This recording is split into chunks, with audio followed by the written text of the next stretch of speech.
அனைவருக்கும் வணக்கம். Auto trend channel நான் தினேஷ்குமார்.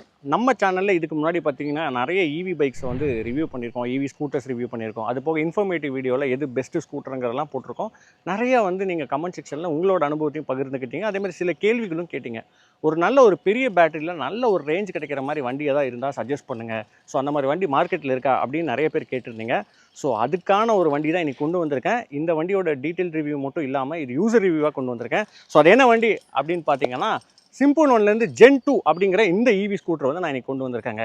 நீங்கள் கேட்ட கேள்விக்கான பதில் வந்து இந்த வண்டியில் வந்து இருக்குது. ஆல்ரெடி இந்த வண்டியை வந்து ஒருத்தர் 2 மாதம் வாங்கி கிட்டத்தட்ட 4000 கிலோமீட்டர் பக்கம் ஓட்டியிருக்காரு. ஸோ அந்த மாதிரி ஒரு ஃபஸ்ட் இம்ப்ரெஷனான அனுபவத்தையும் கேட்டு தெரிஞ்சுக்க போகிறோம். ஓகேங்க, ஃபஸ்ட்டு வண்டியை பற்றி ஷார்ட்டாக டீட்டெயில்ஸ் வந்து பார்த்துடலாங்க. இந்த சிம்பிள் ஒன் ஜென் 2 அப்படிங்கிற வந்து பார்த்தீங்கன்னா சிம்பிள் அப்படிங்கிற ஒரு கம்பெனிலேருந்து இந்த பிராண்ட்லேருந்து இந்த ஸ்கூட்டர்ஸ் வந்து அவங்க வந்து லான்ச் பண்ணி சேல் பண்ணிட்டு இருக்காங்க. இந்த வண்டியோட பேட்டரி ஸ்பெக் என்ன அப்படின்னு கேட்டிங்கன்னா 5 கிலோவாட்டுக்கான பேட்டரி வந்து இதில் யூஸ் பண்ணியிருக்காங்க. நல்ல ஒரு பெரிய சைஸ் பேட்டரி வந்து இந்த ஸ்கூட்டர் செக்மெண்ட்டில் யூஸ் பண்ணியிருக்காங்க.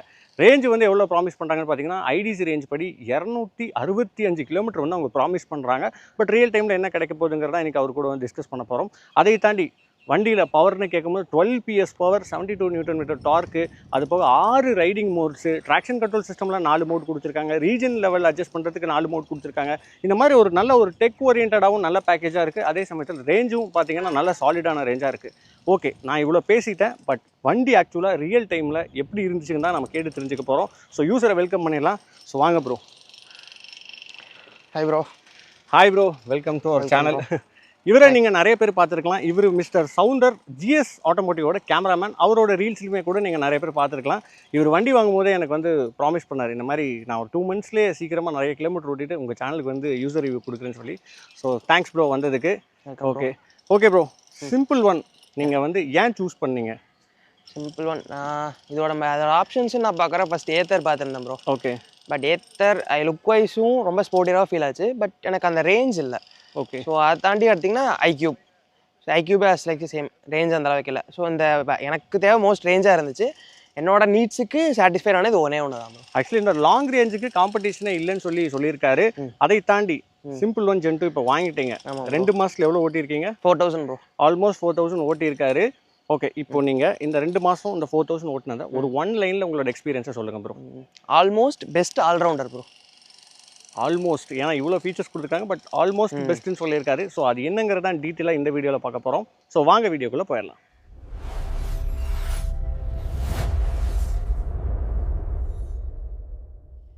எஸ் ஃப்ரெண்ட்ஸ், வாங்க டீட்டெயிலாக அவர்கிட்ட கேட்டு என்னென்ன விஷயங்கள்னு தெரிஞ்சுக்கலாம். ஓகே, இப்போது நீங்கள் எடுக்கும்போது இந்த வண்டி வந்து எவ்வளோ ப்ரைஸ் வந்துச்சுங்க அந்த டைமில்? அப்ராக்சிமேட்லி எனக்கு 2,01,000 சொன்னாங்க. பட் ஆஃபர் போக 195 வந்துச்சு. எக்ஸ்டெண்டட் வாரண்டி போட்டனால எனக்கு கம்ப்ளீட் ஆன் ரோடு வரப்போ எனக்கு 2,05,000 வந்துருக்கு. 2,05,000 வந்து. ஓகே ப்ரோ, இப்போ கம்பெனி தரப்பில் வந்து பார்த்தீங்கன்னா 5 கிலோவாட்டுக்கான பேட்டரி கொடுத்துட்டு 265 வந்து ரேஞ்சு சொல்கிறாங்க. பட் ரியல் டைமில், ஏன்னா இப்போ நீங்கள் 2 மாதத்தில் கிட்டத்தட்ட 4000 மாதத்துக்கு ஒரு 2000 அச்சீவ் பண்ணியிருக்கீங்க, நிறையவும் ஓட்டியிருக்கீங்க. அப்படிங்கிற பட்சத்தில் ரியல் டைமில் எவ்வளோ தான் ரேஞ்ச் கிடைக்குது? ஏன்னா பிகாஸ் 6 மோடு கொடுத்துருக்காங்க. ஸோ அந்த மோடுக்கான ரேஞ்ச் வந்து உங்களுக்கு எப்படி நீங்கள் ஃபீல் பண்ணீங்க?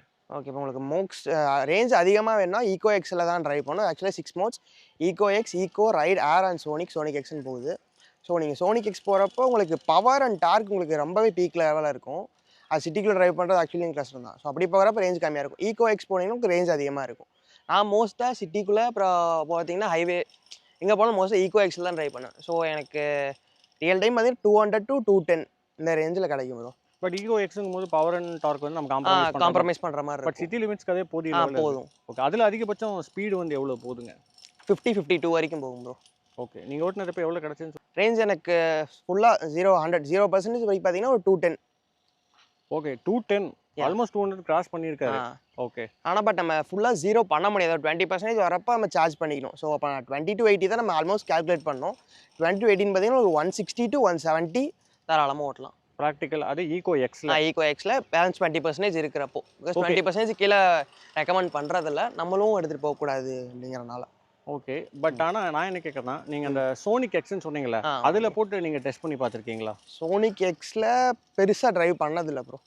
ஓகே, பட் ட்ரைவ் பண்ணியிருக்கேன். பட் அஃப்கோர்ஸ் அவ்வளோ பவர் இருக்கப்போ நமக்கு ரேஞ்ச் ட்ராப்புங்கிறது இருக்கும். ஆல்மோஸ்ட் ஒரு நீங்கள் நார்மல் பைக்ஸ் கம்பேர் பண்ணிங்கன்னா ஒரு 350cc 400cc பைக்ஸ் கூட ஈஸியாக கம்பேக்ட் பண்ணும் நீங்கள் சோனிக் எக்ஸ்லாம் ட்ரைவ் பண்ணுறப்போ. இனிஷியல் பிக்கப்பில். ஓகே. இந்த அளவுக்கு உங்களுக்கு வந்து ரேஞ்ச் வந்து எடுத்திருக்கீங்க நீங்கள் ப்ராக்டிக்கலாக. பட் நீங்கள் ட்ராவல் பண்ணுற ஏரியாலாம் எப்படி இருக்கிற ஏரியாங்க மோஸ்ட்டாக? Actually Tiruppur bro. Tiruppur to Coimbatore, Erode and Namakkal, Bannari. Kongu belt ஃபுல்லாக வண்டி ரவுண்ட் அடிக்குது. Almost. Okay. But Tiruppur to ஈரோடுங்கிறது எனக்கு தெரிஞ்சு 60 கிலோமீட்டர் இருக்கும். ஆமாம் ப்ரோ. இப்போ நீங்கள் கோயம்புத்தூர் வரணும்னாலும் இந்த பக்கமும் ஒரு 60 கிலோமீட்டர். இப்போ நான் வந்திருக்கிறது 70 kilometres, return 140 kilometres. Almost daily ஒரு 150ங்கிறது ஈஸியாக வந்து கிளாகின் ஆகுது. ஆனால் என்ன ரேஞ்ச் ஆன்சிட்டி இல்லாமல் ஓட்டிட்டு இருக்கீங்க. ரேஞ்ச் அண்ட் சீட் இல்லை. ஓகே. இந்த வண்டியில் எனக்கு தெரிஞ்ச ஃபாஸ்ட் சார்ஜிங் வந்து அவங்க கொடுக்கல. பட் ப்ராக்டிக்கலாக இந்த 5 கிலோவாட் பேட்டரிங்கும் போது சார்ஜிங் டைம் வந்து எவ்வளோ நேரம் இல்லை எடுத்துக்குது? ஆக்சுவலி ஃபாஸ்ட் சார்ஜிங் இருக்குது. But fast charging networks availability கம்மியாக இருக்குது. பட் இப்போ ஃபாஸ்ட் சார்ஜிங்கிறது எங்களுக்கு 2 ஹவர்ஸில் 1.5 ஹவர்ஸ் சொல்லியிருக்காங்க. பட் ஃபாஸ்ட் சார்ஜிங் நெட்ஒர்க் எங்கேயுமே பெருசாக நான் இது வரைக்கும் பார்க்கல. ஓகே. வெஹிக்கிளில் வந்து அவங்க வந்து சப்போர்ட் கொடுத்துருக்காங்க. பட் இன்னும் நெட்வொர்க் வந்து டெவலப் நெட்ஒர்க் பண்ணல. பெருசாக இல்லை. லைக் இதுக்கு இன்னும் நெட்ஒர்க் இல்லை. அது ஒரு விஷயம் இருக்குது ப்ரோ. ஓகே. ஓகே. பட் ஆனால் நார்மலாக வீட்டில் சார்ஜ் போட்டால் எவ்வளோ நேரம் எடுத்துக்குதுங்க? வீட்டில் உங்களுக்கு 20 to 100 பார்த்தீங்கன்னா ஒரு 5 ஹவர்ஸ். 5 hours. 5 hours. அது போக 5 hours சார்ஜிங்கான to 5.5 மோட்ஸுமே hours. வந்து அவங்க கொடுத்துருக்காங்கன்னு நினைக்கிறேன். ஓவர் ஓவர் நைட் சார்ஜ் பண்ணுறப்போ ஸ்மார்ட் சார்ஜிங் இருக்குது. ஸ்மார்ட் லிமிட் சார்ஜிங் லிமிட் உங்களுக்கு 80% பண்ணிக்கலாம். அது போக நார்மல் சார்ஜிங். ஸோ மொத்தம் சார்ஜிங்கே 3 மோட்ஸ் இருக்குது. டெக்னிக்கலாக நிறைய விஷயங்கள் கொடுத்துருக்காங்க. டெக்னிக்கலி ஆக்சுவலி சொன்னால் ஃபீச்சர்ஸ் வைஸ் காம்ப்ரமைஸ் இல்லாத லெவலுக்கு எல்லாமே கொடுத்துட்டாங்க. ஓகே. ஓகே. மெயினாக ரேஞ்சு சார்ஜிங் டைம்லாம் பேசிட்டு ஏன்னா எல்லாத்துக்கும் அதுதான் நிறைய டவுட்டாக இருக்கும். அதை தாண்டி உங்களுக்கு இந்த வண்டியில் பிடிச்ச டாப் 5 ஃபீச்சர்ஸ் என்னென்ன ப்ரோ? ப்ரோ மேஜர் ரொம்ப பிடிச்சதுன்னா க்ரூஸ் கண்ட்ரோல். நம்ம காரில் மட்டுமே பார்த்த ஃபீச்சர்ஸ். அதர்வைஸ் பண்ணிங்க சூப்பர் பைக்ஸ் நான் ட்ரைவ் பண்ணியிருக்கேன். ஸோ சூப்பர் பைக்ஸ் போகிறப்ப மட்டும்தான் எனக்கு அந்த க்ரூஸ் கண்ட்ரோலுங்கிற ஒரு ஃபீச்சரே எனக்கு வரும். இப்போது நான் திருப்பூர்லேருந்து கோயம்புத்தூர் அஃப்கோர்ஸ் இட்ஸ் ஹைவே. ஹைவேல எப்படி பார்த்தாலும் ஒரு 50-60 அவ்வளோதான் போட்டு ட்ரைவ் பண்ணணும். இன்னொன்று திருப்பூர் டு கோயம்புத்தூர் டிஸ்டன்ஸ் பார்த்தீங்கன்னா அந்த 45 to 50 கிலோமீட்டருங்க சாலிடாக highway. 40 kilometres plus only highway தான். அந்த ஹைவே எல்லாம் பிடிச்சிட்டே இருக்கணுங்கிற நீட் இல்லை. க்ரூஸ் கண்ட்ரோல் போட்டு அது பாட்டுக்கு போய்கிட்டு இருக்கும். So that one. Second thing பார்த்தீங்கன்னா suspension was the major USP. Actually well comfortable suspension. Actually என் பிரதர்லாம் ஸ்கூட்டி பெருசாக லைக்கே பண்ண மாட்டான். புதுசாக வாங்கிக்கன்னு சொல்லி சும்மா ட்ரைவ் பண்ணி பார்த்தா அங்கே ரோடே இல்லை. ஆக்சுவலி ஃபுல்லாக அந்த பாலம் வாக்கு தோண்டி தான் போட்டுறாங்க. அங்கே ட்ரைவ் பண்ணுறப்பெல்லாம் அவன் இம்ப்ரெஸ் ஆனான். அவ்வளோ எப்படி இவ்வளோ கம்ஃபர்டபுளாக இருக்குன்னு சொல்லிட்டு. சஸ்பென்ஷன் நல்லா தெரியுது. சுத்தமாக தெரியல. Major USB suspension. Features wise traction கண்ட்ரோலாக இருக்கட்டும், ரைடிங் மோட்ஸு, நம்ம ரேஞ்ச் அப்டைன் பண்ணுறதுக்கு ஃபீச்சர்ஸ் வைஸ் எல்லாமே கொடுத்துட்டாங்க. ஏன்னா ரீஜன்லேயே அவங்க 4 மோடு 4 மோடு கொடுத்துருக்காங்க. கிட்டத்தட்ட ஃபீச்சர்ஸ் வைஸ் குறை இல்லைன்னு நினைக்கிறேன். இதுதான் அப்புறம் மேஜர் திங்ஸ். அப்புறம் seating comfort. Okay. Front and actually rear persons எனக்கு உட்காந்துட்டு வரவங்களாம் வெல் கம்ஃபர்டபுளாக ஃபீல் பண்ணியிருக்காங்க. அட் த சேம் டைம் எனக்கும் ஸ்டேரிங் அப்ரைட் போஸ்டர். ஒரு ஸ்கூட்டி ஃபீல் இல்லாமல் ஒரு பைக் ஃபீல். இப்போ நல்லா அப்ரைட்டடாக கொடுத்துருக்காங்க. நல்லா அண்ட் தென் ஸ்கூட்டி வெயிட் இருக்கனால உங்களுக்கு கார்னரிங்ஸாக இருக்கட்டும் எல்லாமே நல்லாவே ஃபீல் ஆகுது. ஒரு ஸ்கூட்டி ஃபீல் இல்லாமல் ஒரு பைக் ஃபீல் இருக்குது. ஒரு மோட்டோ ஸ்கூட்டர் மாதிரி. அஃப்கோர்ஸ். ஓகே. தாண்டி நீங்கள் சொன்ன பாசிட்டிவ்ஸ் தாண்டி மெயினாக கேட்குறது நைட் ரைடிங் வந்து லைட்டிங்கோட எஃபெக்ட் கம்ஃபர்டபுள் வந்து எப்படி இருக்கு? நைட்டுக்கு சஃபிஷியண்ட்டாக இருக்குது ப்ரோ. ரொம்ப எனக்கு பத்தலைன்னு சொல்ல முடியல. சஃபிஷியண்ட்டாகவே இருக்குது. அதே சமயத்தில் நல்லா ஓவர் பவர்னும் ஓவர் பவர் கிடையாது. ஓவர் பண்ணுங்க போகிறப்போ டிஸ்சார்ஜிங் இருக்கும். ஸோ அதனால சஃபிஷியண்ட்டாக இருக்குது. ஏன்னா ப்ரொஜெக்டர்ஸ் கொடுக்குறாங்க. ஃபுல் அண்ட் ஃபுல் எல்இடி மட்டும் தான் கொடுத்துருக்காங்க. ரிஃப்ளெக்டர்ஸ் தான். பட் அதுவே போதும். Okay. But average and decent. Average and decent. Okay. அடுத்தது இந்த வண்டியில் டாப் 5 எந்தெந்த ஃபீச்சர்ஸ் வந்து கொஞ்சம் பெட்டராக கொடுத்துருக்கலாம் அப்படின்னு நீங்கள் நினைக்கிற ஃபீச்சர்ஸ்? ஃபீச்சர்ஸ் வைஸ் எனக்கு எதுவுமே பெட்டராக கொடுத்துருக்கலாம் அப்படிங்க. பிகாஸ் இருக்குது ஓவரால் ஃபீச்சர்ஸ் எல்லாமே கவர் பண்ணி கொடுத்துட்டாங்க. இதில் நான் ஃபேஸ் பண்ணதுன்னு பார்த்தீங்கன்னா எனக்கு டிஸ்பிளேயோட கிளிச் இஷ்யூஸ். வாங்கின ஒரு ஃபஸ்ட்டு 2 days பார்த்தீங்கன்னா ஆன் பண்ணிடுவேன், வண்டி ஆன் ஆயிடுது. பட் டிஸ்பிளே எனக்கு ஆன் ஆகலை. பட் ஆனால் வண்டி மூவ் ஆகுது, எல்லாமே எவ்ரிதிங் ஃபங்க்ஷன். ஜஸ்ட் ஆஃப் பண்ணிட்டு மறுபடியும் ஆன் பண்ணுறப்ப பட் என்ன ஆக்சுவலாக இன்ஃபோங்கிறது நம்மளால பார்க்க முடியும். டிஸ்பிளே வந்துட்டு கம்ப்ளீட்லி ஆஃப். அது எனக்கு ஃபஸ்ட்டு 2 days ஃபீல் ஆச்சு. பட் அதுக்கப்புறம் அது எதுவும் வரல. பட் அவங்க நீங்கள் வாரண்டியில் ஏதாவது போய் கேட்டிங்களா? இப்படி எதுவுமே பண்ணல ப்ரோ. அந்த செகண்டே ஆஃப் பண்ணிட்டு ஆன் பண்ணிட்டேன்னா எனக்கு வந்துருச்சு. ஓகே. பட் ஆனால் அந்த கிளிச் வந்து ஃபஸ்ட்டு எடுத்த 2 days எனக்கு அதை நான் ஃபீல் பண்ணேன். பிளாஸ்டிக்ஸ் குவாலிட்டி அது ஓவராலாக பார்க்குற பில்ட் குவாலிட்டி ரொம்பவே எக்ஸலண்ட்டாக இருக்குது. லைக் நம்ம யூஸ் பண்ணுற சின்ன சின்ன பட்டன்ஸாக இருக்கட்டும், அதுக்கு இன்னும் கொஞ்சம் ப்ரீமியம் ஃபீல் மட்டும் இல்லாமல் ஒரு நார்மல் ஃபீல் இருக்குது. பிகாஸ் இட்ஸ் அரௌண்ட் 2 lakhs வரப்போ அது கொஞ்சம் ப்ரீமியமாக கொடுத்துருக்கலாம். லைக் இப்போ நம்ம ஹாரன்லாம் பார்த்தீங்கன்னா நம்ம அமுக்குவோம், பட் இதில் வந்து கீழே தள்ளுற மாதிரி இருக்குது. ஸ்வைப் ஆகிற மாதிரி இருக்குது. ஸோ அதெல்லாம் கொஞ்சம் டிஃப்ரெண்ட்டாக இருக்குது. அது கொஞ்சம் அடாப்ட் ஆகணும். அதே மாதிரி இண்டிகேட்டர் சுவிட்சுமே பார்த்தீங்கன்னா கொஞ்சம் அந்த ஷார்ப்னஸோட இருக்கு. அதாவது நீங்க ஆன் பண்ணிட்டு ஆஃப் பண்ற பட்டன் வந்து பார்த்தீங்கன்னா கொஞ்சம் ஷார்ப்பியான எட்ஜில் இருக்கும். அது கொஞ்சம் ஹார்டான ஃபீல் ஆகுது. ஓகே. இதை தாண்டி ப்ரோ ஓகே. அந்த கீ ஸ்லாட்டுக்கு மேலே பார்த்தீங்கன்னா, இந்த ஆன் ஆஃப் ஒண்ணு குடுத்துருக்காங்க. அது மட்டும் வெறும் ஒட்டியிருக்காங்க போல. அது மட்டும் வந்துருமோன்னு எனக்கு ஒரு ஃபீல். பட் இப்போ வரைக்கும் வரல. ஆடுது பட் அது மட்டும் ஆடிட்டு பட் அது எனக்கு பெருசா ஃபீல் ஆகல. சரி ஓகே. அது என்ன வெறும் பிளாஸ்டிக் தானே அப்படின்னு சொல்லி விட்டேன். ப்ரோ இதை தாண்டி இத தாண்டி எனக்கு ஃபாஸ்ட் சார்ஜிங் நெட்வொர்க்ஸ் எனக்கு பெருசா இல்ல. அஃப்கோர்ஸ் ஃபாஸ்ட் சார்ஜிங் சப்போர்ட் இருக்கு. அப்படிங்கிறப்போ ஃபாஸ்ட் சார்ஜிங் நெட்வொர்க்ஸ் கொஞ்சம் டெவலப் பண்ணலாம்.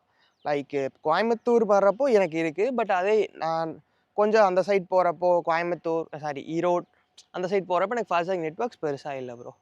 ஓகே. பட் ஏன்னா அவங்க வாங்குற இந்த ஒரு 2 lakhs பட்ஜெட் பக்கம் வாங்குறாங்க. பட் வண்டியிலயும் சப்போர்ட் இருக்கு. பட் சப்போர்ட் இருக்கு. நெட்வொர்க் பட் அவங்க நம்ம சீக்கிரமா அதை டெவலப் பண்ணாங்க. ஆப்டிமைஸ் பண்ண முடியல. யூஸ் பண்ண முடியல. பட் பண்ணாங்கன்னா இன்னுமே ஹெல்ப்ஃபுல்லா யா இருக்கும். Of course. பிகாஸ் இன்னும் கொஞ்சம் கூட இன்னும் கொஞ்சம் லாங் ரேஞ்ச் அண்ட் சைடு இல்லாம டிராவல் பண்றதுக்கு ஈஸியா இருக்கும். ஓகே. இந்த சேம் இதுல ஃபுட் ரெஸ்ட் வந்துட்டு உங்களுக்கு அடிஷனலா இல்ல. எப்படி சொல்றதுன்னா, ஓகே. அடிஷனல் ஃபிட்மெண்ட்ஸா தான் குடுக்குறாங்க.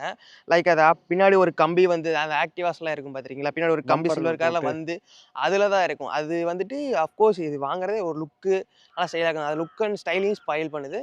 அது இல்ல அத போடலங்கிறப்போ லேடீஸ் ஏறுறது இறங்குறது அஃப்கோர்ஸ் கொஞ்சம் ரொம்ப டஃப்பா தான் ஃபீல் கஷ்டமான பண்றேன். விஷயம் தான். லைக் ஏன்னா இப்போ என் ஃப்ரெண்டு கூட வரப்போ அவங்க தான் வந்தாங்க. பட் அவங்களுக்கு கம்ஃபர்டபுள் தான். பட் வீட்ல தான் அம்மா வர்றாங்க அப்படிங்கிறப்போ கொஞ்சம் அவங்க அவங்களுக்கு ஏறுறதுக்கு அது கொஞ்சம் ஃபீல் ஆகுது. ஓகே. அது இல்லாம ஓகே. ஃபுட்ரஸும் சாலிடா குடுத்தங்காட்டி ஒருத்தங்களுக்கு இருந்த கம்ஃபர்ட் ஆ இன்னொருத்தங்களுக்கு அது இருக்காது. ஒரு ப்ராப்ளம் இருக்கு. ஓகே. 2 மாசத்துல 4000 ஓட்டி இந்த எக்ஸ்பீரியன்ஸ் வந்து நீங்க ஷேர் பண்ணியிருக்கீங்க. Okay bro. ஓகே. இதை தாண்டி ம். இப்போ சிம்பிள் ஒன்னுங்கிறது வந்து பார்த்தீங்கன்னா, பெரும்பாலும் மேஜர் சிட்டீஸ்ல மட்டும் தான் கேள்விப்படுறாங்க. ஆமா. அவுட்டர் ஆஃப் த சிட்டீஸ்ல அதாவது லைக் கொஞ்சம் ரூரல் ஏரியால போயிட்டாங்கன்னா, இந்த பிராண்ட் இருக்காங்கிறதே பெருசா தெரியல. ஏன்னா ஏத்தர் கூட அந்த விஷயத்துல வந்து எல்லா பக்கமும் ஷோரூம்ஸ் போட்டுட்டாங்க. ஆமா. அத கம்பேர் பண்ணா இது கம்மி தான். ம். நீங்க உங்களோட பர்ச்சேஸ் பண்ணும்போது உங்களுக்கு எக்ஸ்பீரியன்ஸ் எப்படி இருந்துச்சுங்க? ஆக்சுவலி எனக்கு ஃபர்ஸ்ட் தேடுறப்ப எனக்கு சிம்பிள் ஒன் ஷோரூம் பார்த்தீங்கன்னா, எனக்கு கோயம்புத்தூர் அண்ட் ஈரோட்ல தான் இருக்க மாரி நான் நெனச்சேன். ஸோ கோயம்புத்தூர் வந்து உங்ககிட்ட கேட்டிருந்தேன். ப்ளஸ் ஈரோடு நான் ஒர்க் போறனால அங்க போய் பார்த்துருந்தேன். பட் அங்க தான் சொன்னாங்க, இல்ல திருப்பூர்லயே ஷோரூம்ஸ் இருக்கு அப்படின்னு சொல்லி பார்க்குறப்ப, என் வீட்டு பக்கத்துல ஆல்மோஸ்ட் சொல்லணும்னா, அ எப்படி சொல்றது? அவினாசி ரோட்ல ஒரு 5 கிலோமீட்டர்ஸ்ல இருக்கு. அண்ட் பல்லடம் ரோட்ல ஒரு 5 கிலோமீட்டர்ஸ். திருப்பூர்லயே இப்போ ஆல்மோஸ்ட் ஷோரூம்ஸ் 2 ஷோரூம் 2 வந்துருச்சு. ஷோரூம்ஸ் இருக்கு. அஃப்கோர்ஸ். ஆனா இப்ப டீலர்ஷிப் வந்து வைடா ரொம்ப டெவலப் பண்ணிட்டுருக்காங்க. அண்ட் பர் டிஸ்ட்ரிக்ட்கே 2 ஷோரூம்ஸ், 3 ஷோரூம்ஸ் சொல்லி ஓப்பன் பண்ணிட்டுருக்காங்க. ஸோ டீலர் நெட்வொர்க் வந்து வைடா தான் இருக்கு. அட் த சேம் டைம் எனக்குமே பர்ச்சேஸ் பண்றப்போ ஒரு நல்ல எக்ஸ்பீரியன்ஸ் தான். எல்லாம் என்ன கேட்டாலும் ப்ராப்பரா ரெஸ்பாண்ட் பண்ணாங்க. Okay. No issues bro. Okay. Number plate purchase வந்தப்பமே எக்ஸ்பீரியன்ஸ் ஈஸியா நல்லா போய் தான் இருக்கு. பண்ணிட்டேன். என்ன ப்ரோ? பர்ச்சேஸ் எக்ஸ்பீரியன்ஸ் ஓவரால் நல்லா பர்ச்சேஸ் இருக்கு. எக்ஸ்பீரியன்ஸ் கொஞ்சம் நல்லா தான் இருக்கு. பட் சர்வீஸ் வந்துட்டு 5000 ஒன்ஸ் தான் சொல்லியிருக்காங்க. ஸோ சர்வீஸ் எக்ஸ்பீரியன்ஸ் போனா தான் எப்படின்னு தெரியும். ஓகே. ஓகே. அதையும் பொறுத்து நம்ம ஒரு ரீலா போடுவோம். சர்வீஸ் எப்படி இருந்துச்சுன்னு சொல்லிட்டு. Okay bro. ஓகே. பட் எனக்கு என்னன்னா, சிம்பிள் ஒன் வந்து இவ்ளோ நெட்வொர்க்ஸ் வச்சிருக்காங்க. ஆ பட் நானே இன்னும் பர்சனலா ரிவ்யூ பண்ணல. ஓகே. பிகாஸ் ஏன்னா வண்டியே எனக்கு வந்து கிடைக்கல. உண்மைய சொல்லணும்னா. ஏன்னா சர்வீஸ்ல இது நம்ம சேல்ஸ்ல எப்பயுமே கேட்டிங்கன்னா ஷோரூம்ஸ்ல வண்டி பிஸியாவே இருக்குங்கிற அளவுக்கு சொல்றாங்க. பட் ஆனா அந்த அளவுக்கு பெரும்பாலும் இப்போ தான் ரோட்ல நெறைய பார்க்குறோம். ஆமா நல்லாவே ப்ரோ. செல்லிங் பாயிண்ட்ல இருக்குன்னு நெனைக்கிறேன். ஓகே. இப்போ நான் ஜென்ரலா உங்ககிட்ட கேட்குறேன். சம்மரி போறதுக்கு முன்னாடி.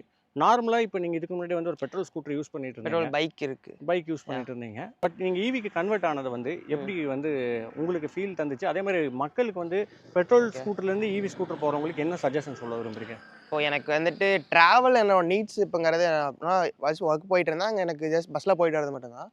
அதை தாண்டி இப்போ நான் தனியாக பிஸ்னஸ் ஸ்டார்ட் பண்ணுறப்ப எனக்கு ட்ராவல் அதிகம். ஸோ அந்த ட்ராவலுங்கிறப்ப எனக்கு பெட்ரோல் போனால் எனக்கு எக்ஸ்பென்ஸ் அதிகமாகுது. இப்போ இந்த ஈவி ஸ்கூட்டி நான் ஆக்சுவலி கால்குலேட் பண்ணி எடுக்கிறப்ப எனக்கு ஒரு 55,000 ஓட்டணும்னா எனக்கு போட்ட காசு ரெக்கவர் அந்த 2 lakhs எனக்கு ரெக்கவர் ஆன ஃபீல். ஸோ அதுதான் என்னோட மேஜர் யூஎஸ்பியாக இருந்துச்சு. ஸோ எனக்கு எக்ஸ்பென்ஸ் அதாவது உங்களுக்கு ட்ராவல் நீட்ஸ் அதிகமாக இருக்குங்கிற பட்சத்தில் நீங்கள் ஈவி போகலாம். ஸோ இதுவே டெய்லி ரேஞ்சுக்கு வந்து ஒரு 10 கிலோமீட்டர் 5 கிலோமீட்டர் ஓட்டுறாங்கன்னா அவங்க வந்து ஐஸ் இன்ஜின்ஸ் போறதே பெட்டர் தான். தட் வில் பி ஏன்னா இந்த பெட்டர். காஸ்ட்டை வந்து நம்ம ரிட்டர்ன் பண்ணவே ஏன்னா முடியாது. நீங்கள் ஈவி எப்படி போனாலும் ஒரு 1.5 lakhs போயிடும். நீங்கள் அதே அந்த பட்ஜெட்டுக்கு ஒரு 1 lakhக்கு ஒரு நார்மல் பிவி ஸ்கூட்டர்ஸ் போய்க்கலாம். ஓகே. பட் அந்த உங்களுக்கு நீட்ஸ் இருக்குங்கிற பட்சத்தில் ஈவி போகலாம். அதாவது மினிமம் ஒரு 50 to 60 ஓட்டுற அளவுக்கு டெய்லி ரேஞ்சுக்கு. மந்த்லி ஒரு 1000 நீங்கள் ஓட்டுறீங்களா ஓகே போகலாம். அதான் பிகாஸ் அப்போ தான் உங்களுக்கு ப்ராஃபிட்டபுளாக இருக்கும். ஏன்னா ப்ராஃபிட் நினச்சி எடுத்துட்டு வீட்டில் நீங்கள் சும்மா வச்சிருக்க கூடாது. ஏன்னா சிம்பிளான கால்குலேஷன் தாங்க. அவர் சொன்ன மாதிரி 55,000 இந்த வண்டி ஓட்டிட்டாருன்னா இவர் அந்த இன்வெஸ்ட் பண்ண 2 lakhs வந்து அதாவது பெட்ரோல் ஸ்கூட்டர் யூஸ் பண்ணியிருக்க அந்த ஃபியூலோட காஸ்ட்டு இதை வந்து அவர் வந்து ரிட்டர்ன் பண்ணிப்பாரு. ரெக்கவர் பண்ணிடுறேன். அதுக்கப்புறம் வண்டியும் நமக்கு ஃப்ரீ ஆஃப் காஸ்ட்ல இருக்கிற மாதிரி தான் இருக்கும். ரன்னிங் காஸ்ட்டுமே வந்து பெருசா இருக்காது. ஸோ இதுதான் வந்து கால்குலேஷன். இதே நீங்க பெட்ரோல் ஸ்கூட்டர் அவர் வாங்கியிருந்தாங்கன்னா இந்த 2 லட்ச ரூபாய்க்கு ஒரு இப்போ ஃபார் எக்ஸாம்பிள் ஒரு அப்ரில் வாங்கியிருக்கீங்க அப்படின்னா இந்த 55,000 போடுற ஃபியூலிங் காஸ்ட்டை தாண்டி இந்த 2 லட்ச ரூபாங்கிறது வண்டியிலே அடக்கமா இருக்கும். ஆமாம். ஸோ கிட்டத்தட்ட டபுள் த காஸ்ட் போயிடும். ஸோ ஈவிக்கும் பெட்ரோல் ஸ்கூட்டருக்கும் இதுதான் மேஜரான டிஃபரன்ஸு. ஓகே ப்ரோ, நீங்கள் ஃபைனலாக சிம்பிள் ஒன்று வந்து மக்களுக்கு சஜஸ்ட் பண்ணுவீங்களா? அஃப்கோர்ஸ் ஆக்சுவலி இந்த ப்ரைஸுக்கு இந்த எப்படி சொல்ற ஈவி செக்மெண்ட்ஸ்லேயே quality wise best bro. But சின்ன சின்ன கிளிச்சஸ் வந்துட்டு ஆக்சுவலி சாஃப்ட்வேர் இஷ்யூ இருக்குது. பிகாஸ் இப்போ தான் நம்ம நார்மல் பிவிலேருந்து ஈவிக்கு மூவ் ஆகிறோம். அது மட்டும் நம்ம கொஞ்சம் அக்செப்ட் பண்ணிக்கணும். பட் எனக்கு மேஜர் இஷ்யூ இது வரைக்கும் ஃபீல் ஆகலை. வெல் கம்ஃபர்டபுள் அண்ட் மோஸ்ட் எப்படி சொல்லுவாங்க கொஞ்சம் ஸ்போர்ட்டியான லுக் வேணும் அப்படிங்கிற பட்சத்தில் போகலாம். But at the same time price கொஞ்சம் அதிகம் தான், அதை நீங்கள் காம்ப்ரமைஸ் பண்ணி தான் ஆகணும். பட் உங்களுக்கு இதே ட்ராவல் நீட்ஸ் அதிகமாக இருக்குங்கிறப்ப அந்த ப்ரைஸ் உங்களுக்கு ரெக்கவர் ஆகும். நீங்கள் அந்த அளவுக்கு ரன் பண்ணிட்டீங்கன்னா அந்த ரிட்டர்ன் அது ரெக்கவர் ஆகும் of course. At the same time வாரண்டியுமே இதுக்கு லைஃப் டைம் வாரண்டி அவங்க கொடுக்குறாங்க. ஓகே. ஆக்சுவலி மொத்தமாக ஸ்டாண்டர்ட் வாரண்டி 3 இயர்ஸ் 30,000. நான் எக்ஸ்டெண்ட் வாரண்டியில் 8 இயர்ஸ் சர்வீஸ் 80,000 போட்டிருக்கேன். ஸோ அதுலேயே எனக்கு போட்ட காசுங்கிறது எனக்கு ரெக்கவர் தான். ஸோ அதுவும் இல்லாமல் லைஃப் டைம் வாரண்டி கொடுக்குறாங்க. ஸோ நம்பி போகலாம். ஸோ ஈவிங்கும் போது அந்த வாரண்டிலாம் நம்ம கான்சியஸாக கொஞ்சம் எடுத்து வச்சுக்கிறது நல்லது தான். ஏன்னா பேட்டரியோட காஸ்ட் தான் வண்டியிலே வச்சு அதிகமான ப்ரைஸு. ஓகே, அவர் என்ன சொல்கிறாருன்னா வண்டி வந்து உங்களுக்கு ட்ராவல் அதிகமாக இருக்கா நீங்கள் எடுத்துக்கலாம். பட் இது ஒரு 2 lakhs பட்ஜெட்டாக இருந்தாலுமே இப்போதைக்கு மார்க்கெட்டில் இது காம்படிஷன் இல்லை, கரண்ட்டில் இல்லை. கரண்ட்டில் மேபி இனி ஃபியூச்சரில் வந்து வரலாம். பட் ஆக்சுவலி இப்போ இதுலேயே இப்போ அடுத்த வெர்ஷன் கொண்டு வராங்க. Around 400 kilometres, around 6.5 kilowatt. So அதெல்லாம் வந்துருச்சுன்னா of course no more competitions. But எப்படி சொல்கிறது, மக்கள் வந்துட்டு மோஸ்ட்லி ப்ரிஃபரபிள் ஐக்யூ போயிடறாங்க. லைக் ஒரு ஸ்கூட்டி ஃபீல், ஃபேமிலி ஓரியன்டாக போயிடறாங்க. பட் அது கம்பேர் பண்ணுறப்ப மேபி எனக்கு ஏற்ற ரிட்ஸாக கூட better, like for family purpose. Because fast charging network இருக்குது. At the same time quality வைஸும் உங்களுக்கு பெட்டராக இருக்கும். Yes exactly. Main thing fast charging நெட்வொர்க்குங்கிறது உங்களால் வந்து நீங்கள் என்ன சொல்கிறதுங்க, இப்போ டிவிஎஸ்லையோ இல்லை மித்த பிராண்ட்லையோ நீங்கள் வந்து எதிர்பார்த்தாலும் வந்து நம்ம வண்டிக்கெல்லாம் செட் ஆகிற மாதிரி பண்ணவே முடியாது. பட் ஆல்ரெடி அவங்க கொடுக்குற வண்டியை ஃபாஸ்ட் சார்ஜிங்கில் கொடுக்கும்போது கொஞ்சம் அட்வான்ஸ்டான ஒரு ஃபீச்சர்ஸ் போய்க்கலாம். ஐக்யூ போகிறத கம்பேர் பண்ணுறேன் ஆஸ் அ ஃபேமிலி ரெஜிஸ்டாக போய்க்கலாம். Yes exactly. Okay bro. Okay bro, உங்களோட நேரத்தை ஒதுக்கி எங்களுக்காக உங்களோட எக்ஸ்பீரியன்ஸை ஷேர் பண்ணதுக்கு ரொம்ப நன்றி ப்ரோ. ஸோ மக்களே, நீங்கள் வந்து இந்த வீடியோ பார்த்துட்டு யாராவது சிம்பிள் லோன் வாங்கலான்னு இருக்காங்கன்னா உங்கள் ஃப்ரெண்ட்ஸுக்கு மறக்காமல் இந்த வீடியோவை ஷேர் பண்ணுங்கள். மேலும் அடுத்தது ஒரு சூப்பரான வீடியோவில் வந்து சந்திக்கிறேன். நன்றி, வணக்கம். Thanks bro. Thank you bro.